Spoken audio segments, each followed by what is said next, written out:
What is the best mix design for sculpting concrete? Well, depends on what you're sculpting, but for me, I have to say that a 2-part sand to 1-part cement mixture is really the backbone of the concrete sculpting that I do.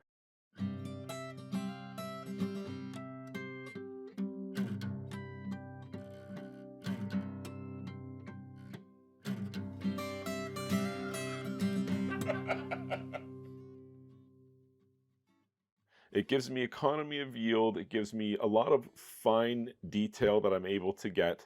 And it's a very workable, creamy mix. It's very creamy on the trowel. And it's something that I would definitely look at if you're going to be experimenting with concrete sculpting for the first time and you're like, where do I start with this?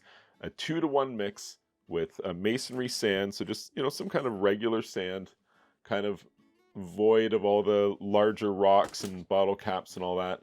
Portland cement, type normal or type general use. Something that I often do is I'll use a white cement in place of the Portland cement there.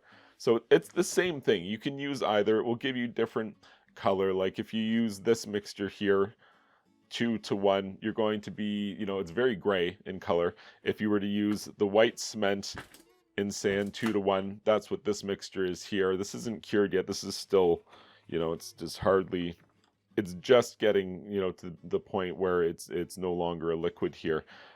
It'll be a lot lighter in color once it's dried, but that's from this white cement and sand mixture. So is that it? Just 2-to-1 sand to cement, and that's all I have to do, and I can just sculpt concrete? Yeah, totally. That's all you have to do, and you can sculpt concrete. You can do a lot of work with that, and it's a very economical mix. But what if you want something a little better? Is there a way that you can get a, reasonably priced, but a lot better, more useful, functionally useful sculpting mix with concrete? And the answer is yes. And I'm going to give you 2 ways that you can do this. So there's the official way, which is from, a concrete admixture manufacturer. And this one is an acrylic fortifier. It's a thin white liquid. And I'm going to replace 25% of the water that I would have used with this thin white liquid here.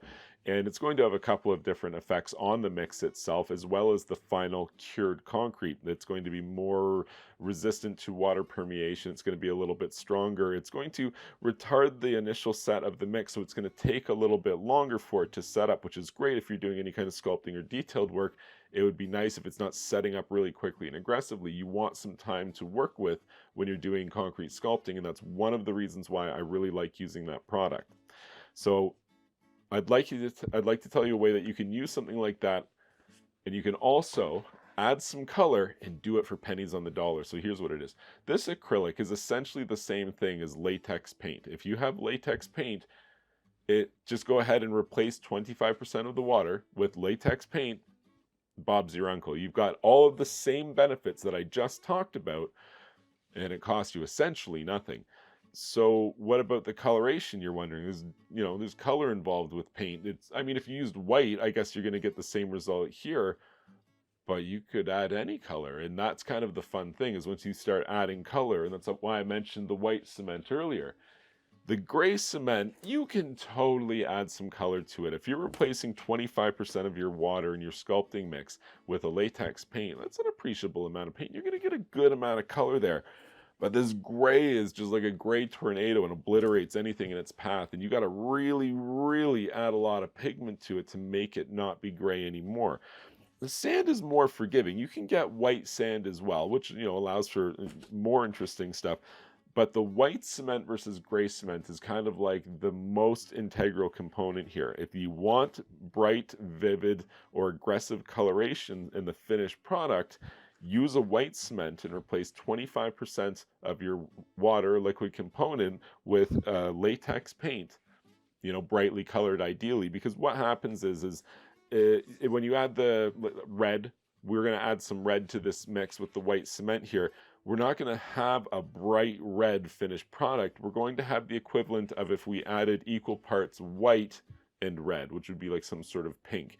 And that's pretty much how concrete coloration works when you use a white cement product. It's hard to get those really bold, really bright colorations. You can do it. sometimes with iron oxide pigments or other really aggressive pigments, but the problem is that when you get that aggressive, they tend to wear through after the product is finished and cured. If it gets wet, you know, like if you used a bunch in your concrete pool deck and your deck gets wet, everybody's feet are gonna, you know, change color because this dye is leaching out from the concrete. So that's why there's limitations in terms of that. If you wanted bright, bold, vivid colorations, you would look at an acid stain as a finished product over top of your concrete. So you've got a finished product concrete, then you acid stain it, and then you can have these bright, bold colorations. But it's only on the surface layer. It doesn't permeate through. It's not integral mixed within the concrete, as it were. White cement or gray cement, 2 parts sand, 1 part cement, and 25% of your liquid component, either acrylic fortifier or latex paint. If you found this information useful, please be sure to like this video and subscribe to my YouTube channel.